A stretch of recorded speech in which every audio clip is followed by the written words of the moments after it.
అండి welcome back to crazy kids BCM అండి. శ్రావణం వచ్చిందండి, అందుకనే మేము బోనాలు ముత్యాలమ్మ బోనాలు చేసుకుంటాము. ప్రతి సంవత్సరం చేసుకుంటామండి. బోనం రెడీ అయిపోయింది, మేమైతే గుడికి బయలుదేరిపోయామండి.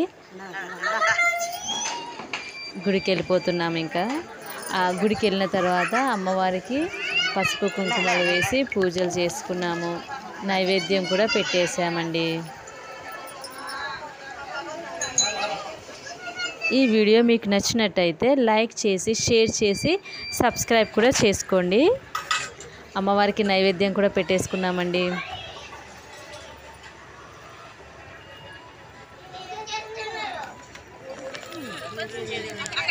ఆ ముత్యాలమ్మ బోనాలు అంటే ఖచ్చితంగా కోడిని కట్ చేయాల్సిందే.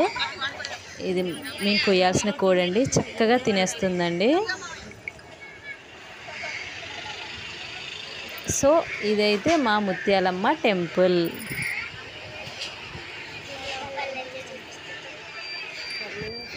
మా పిల్లలు పసుపు కుంకుమతో పూజలు బాగా చేసేస్తున్నారు. అమ్మవారిని మొక్కే